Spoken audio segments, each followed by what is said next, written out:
इसमें से आता हूँ और माइनॉरिटी में यहाँ फिलहाल सिर्फ मैं अकेला हूँ। और दूसरी चीज़, यहाँ डाइस पर जितने लोग बैठे हुए हैं स्टेज पर हैं, इन्होंने मुझे कहने के लिए टाइम दिया है, इसके लिए बहुत आभार। मैं राष्ट्रीय भाषा जो हिंदी है उसमें बात करने की कोशिश करूँ। मनुवादियों ने हमको भाषाओं में भी बांट दिया है। अब हम बात करेंगे तो नेशनल लेवल की नहीं करेंगे, हम तेलंगाना रीजन की बात करेंगे या आंध्रा रीजन की बात करेंगे या तमिल की या कन्नड़ की या केरल की बात करेंगे, जबकि जितने मूल निवासी हैं वो पूरे नेशनल लेवल पर बसते हैं।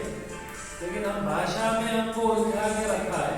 ठीक है, भाषा होनी चाहिए, मैं भी वो सीख रहा हूँ। दूसरी अहम बात, जो आइडियोलॉजी हमारे महापुरुषों की है, बुद्धा की है, अशोका की है, उसके बाद हम देखते हैं ज्योतिराव फुले की है, सावित्री बाई फुले की है, इसी तरह शाहू जी महाराज है, शिवाजी महाराज है, संभाजी महाराज है। उसके बाद में हम देखते हैं 20वीं सेंचुरी में डॉक्टर B.R. अम्बेडकर साहब है, फिर काशीराम है। ये आइडियोलॉजी, इन्होंने अपनी आइडियोलॉजी को प्रमोट करने के लिए मार खाई, खून इनका बहा, इनको तरह तरह की तकलीफें दी गई। ये किसके लिए किए? मेरे और आपके लिए किए। मेरे और आपके फ्यूचर को ब्राइट करने के लिए किए।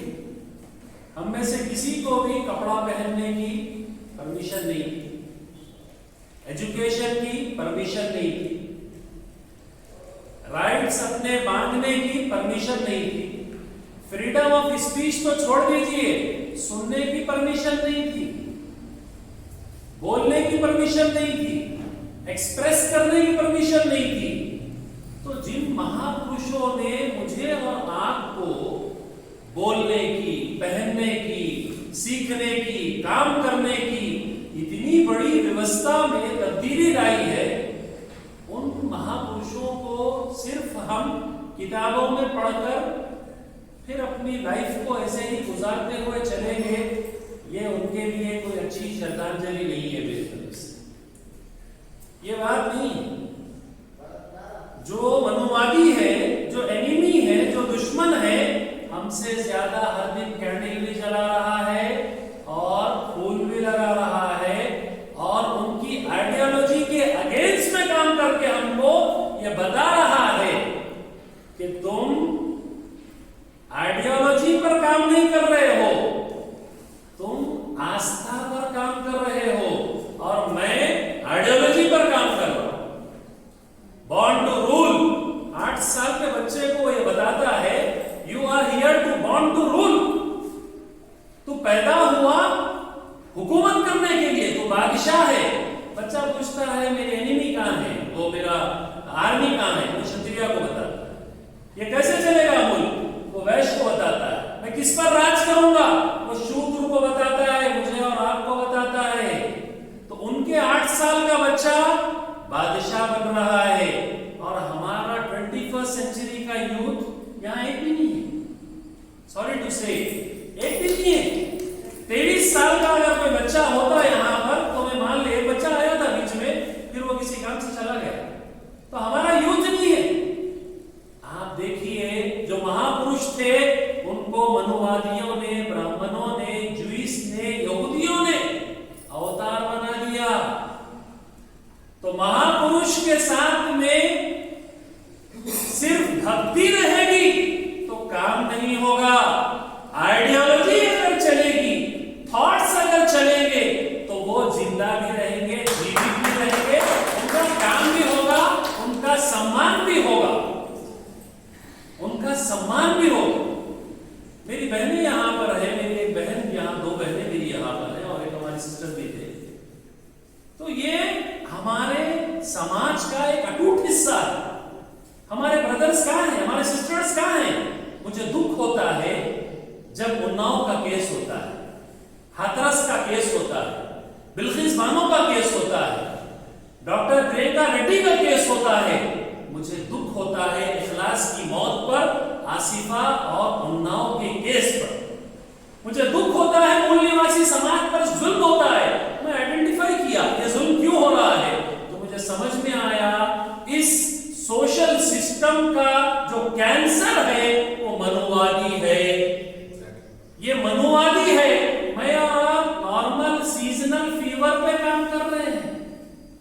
बड़े एनिमी को छोड़कर हम आपस में एक दूसरे का कॉलर पकड़ रहे हैं।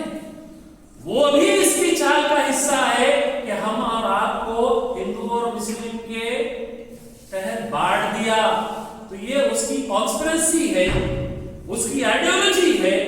आज आप देखिए आरएसएस की यहां बात हुई, वो बलिराम हेडगेवर फाउंडर था, कहां है आज? बलिराम हेडगेवर जिंदा है, जीवित है? नहीं है, लेकिन आइडियोलॉजी उससे ज्यादा जिंदा है। आइडियोलॉजी जिंदा है। जिसकी आइडियोलॉजी, जिसकी विचारधारा पर समाज काम करता है, मान लीजिए वो आदमी, वो पर्सनालिटी जिंदा है। और बाबा साहब अम्बेडकर ने और हमारे तमाम महापुरुषों ने इतनी कुर्बानियां दी, इतनी कुर्बानियां दी, लेकिन आज हमारे पास आइडियोलॉजी जिंदा नहीं है। हमारे पास आज इमोशंस है, फीलिंग्स है, अटैचमेंट है। किस हद तक है? वो कैंडल खत्म हो रही है। जैसे कैंडल खत्म हो जाएगी, मेरा इमोशन भी खत्म हो जाएगा, मेरे फीलिंग भी खत्म हो जाएंगे। मैं बाय रिलीजियस मुस्लिम कम्युनिटी को बिलोंग करता हूं, लेकिन बाय सिटीजन मैं मूल्यवासी कम्युनिटी को बिलोंग करता हूं। मेरा और आपका डीएनए एक है। आप मेरे मुल्क के और मैं आपके मुल्क का, हम खून के भाई और बहन हैं। तो ये हमारा मिंगल होना, सोशली इक्वल होना बहुत अहम है। इस्लाम में मोहम्मद साहब ने यही बात कही थी, इक्वालिटी रहना। जूइस को उस वक्त भी, जो ज़ायनिस्ट और ब्राह्मण और मनुवादी है, उस वक्त भी उन्होंने कहा था नहीं नहीं, हम इनइक्वालिटी पर काम करेंगे। मोहम्मद साहब ने कहा इस्लाम इक्वालिटी की बात करता है, जस्टिस की बात करता है। जूइस ने कहा हम जस्टिस की बात नहीं करेंगे, बड़े को छोड़ देंगे क्राइम करा तो, छोटे को सजा देंगे। फिर मोहम्मद साहब ने कहा फ्रेटर्निटी होना, भाईचारा होना, आपस में भाईचारा होना। लेकिन जूइस ने कहा भाईचारा नहीं, तू अछूत, ये गैर अछूत, ये घर में आ सकता, वो घर में नहीं आ सकता, ये बड़ा, ये छोटा, ये व्यवस्था बनाकर समाज को हमारे 6347 जातियों में बांट दिया, 6000 प्लस जातियों में बांट दिया। हर जाति ये समझती है कि मेरे पास सुपीरियरिटी है, दूसरी जाति समझती है मेरे पास इंफीरियरिटी है। तो ये कॉम्प्लेक्स में हम चल रहे हैं। SC, ST, BC and minorities में तमाम जब तक मजलूम एक जगह नहीं होंगे, हम लिबर्टी हासिल नहीं कर सकते। हम लिबर्टी हासिल नहीं कर सकते। हमको आजादी अगर चाहिए तो हमको एक होना होगा। एक होकर जो एनिमी है उसको डिफाइन करना होगा। उसको डिफाइन करके मेन हमारी जो बीमारी है उस पर टारगेट करना होगा। कैंसर को छोड़ के फीवर पे अगर इलाज करेंगे तो कुछ नहीं होगा। आइडियोलॉजी को जिंदा कीजिए, विचारधारा को जिंदा कीजिए। लोग विचारधारा से जुड़ेंगे, वरना लोग भक्ति के साथ बहुत कम जुड़ते हैं। भक्ति के साथ जुड़ते नहीं है, विचारधारा के साथ जुड़ते हैं। मुझे यहाँ कहने का मौका दिया गया, इसके लिए बहुत आभार। आप लोगों ने मेरी बात को सुना, उसके लिए बहुत घटना में हमारा राष्ट्र मुस्लिम मोर्चा, मुसलमान ब्रदर्स एंड सिस्टर्स आपके साथ में पूरे तरीके से शरीक रहे।